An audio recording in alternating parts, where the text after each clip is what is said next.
Now, the final thing I have to share about this, and then we're going to be closing for the break, is the meaning of this. And this is a very mysterious symbol, which, you've heard all sorts of explanations for it, but I'm going to give you the Masonic Illuminati inner meaning of what this means tonight. And it's going to probably gross you out and astonish you, and I apologize in advance for that. But this is what it means. Crowley reveals the secret behind the all-seeing eye symbol in one of his books, the Book of Thoth, which is a very advanced manual on tarot card readings. And this is the eye of Lucifer. But believe it or not, it corresponds to a human organ that, for lack of a more delicate term, we'll call the rectum. Which is kind of ironic when you think about it, that this represents Lucifer. And what this refers to is that the occult archaeometric doctrine of Masonry is that by accessing alternate universes through sodomy, especially of young boys, you can access alternate dimensions of reality through what are called the tunnels of Typhon. There is a belief that through this sexual perversion, they can access these tunnels into alternate universes, alternate realities. And the goal of this kind of magic is to find your own universe and become the god over that universe. This buys into the modern day physics theory that there's many, many dimensions of reality. Maybe you've read about that. Alternate universes. It shows up in science fiction a lot. And then once you're the god of this universe, you can start sucking the energy out of it. And you can use that energy through this child to live forever and ever and ever. And there are men, I have met several that claim to be hundreds of years old.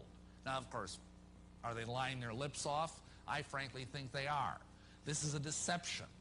I mean, this is such a problem that we are actually, I now know of 5 national support groups that are helping people that are survivors of Masonic ritual abuse. This is that serious a problem. And let me tell you something else.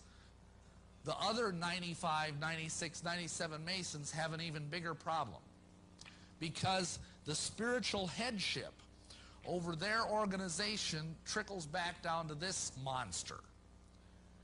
And because of that, even if they're good men, even if they don't know about this, you know what happens? They begin to struggle with profound temptations to move in this area of pedophilia and homosexuality.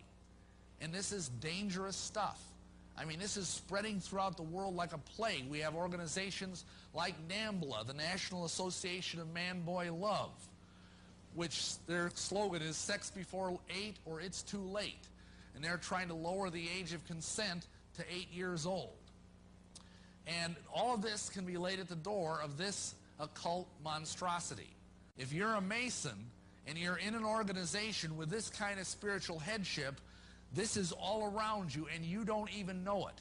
It's like a fish swimming in polluted water that's full of spiritual sewage. And you can't help but take this into yourself.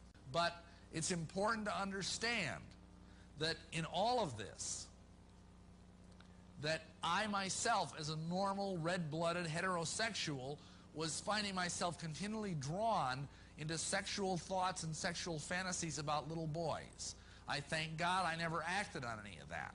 But it was being forced on me because I was under the umbrella of the Masonic leadership.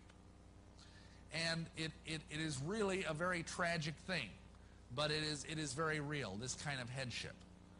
He had so many Masonic degrees that you could fill up 5 pages of a book with them. This guy was probably the most highly honored Mason in the world. And he was also the most dangerous man of the 20th century. And he began doing rituals to bring forth this crowned and conquering child. And he began to start what he called the cult of the fascinating child. And in doing this, he uncovered, without knowing it, the royal secret of Masonry.